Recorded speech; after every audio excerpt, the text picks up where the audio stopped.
একটা সময় ছিল এই যে ৯০-এর দশকে যখন আমরা সবাই এই রিলে সিনেমা দেখতাম। আর ঠিক সেই রিলগুলো এই ধরনের হতো। আর সে যেন এক অন্যরকম অনুভূতি ছিল।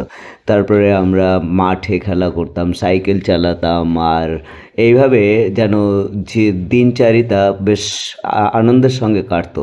ধীরে, ধীরে সেই বিনোদন সেই সাইকেল থেকে, গুড়ি ওড়ানো থেকে আস্তে, আস্তে চলে আসে এক ফ্যান্টাসি দুনিয়ায় যেখানে ডান্স করা। আচ্ছা, এই সময় একটা জিনিস মনে পড়ে মিঠুনের ডিস্কো ডান্সের কথা।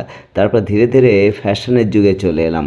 আর বর্তমান সময়ে আমরা দেখি যে সত্যি এই যে অভূতপূর্ব ইভলিউশন বা পরিবর্তন, আমরা সবাই এখন বর্তমান সোশ্যাল মিডিয়ার যুগে।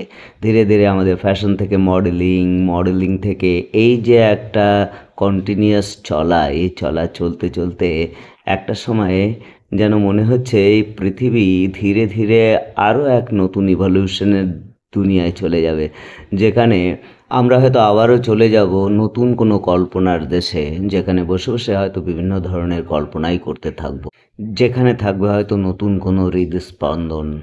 ভিডিওটি তোমাদের কেমন লাগলো অবশ্যই অবশ্যই জানাবে। আর যদি ভালো লাগে তাহলে অবশ্যই ভিডিওটি শেয়ার করে পাশে থাকবেন। একটা নতুন পদ্ধতিতে এই ভিডিওটি বানালাম। ধন্যবাদ সবাইকে এতক্ষণ সঙ্গে থাকার জন্য আর এতক্ষণ আমার বকবকানি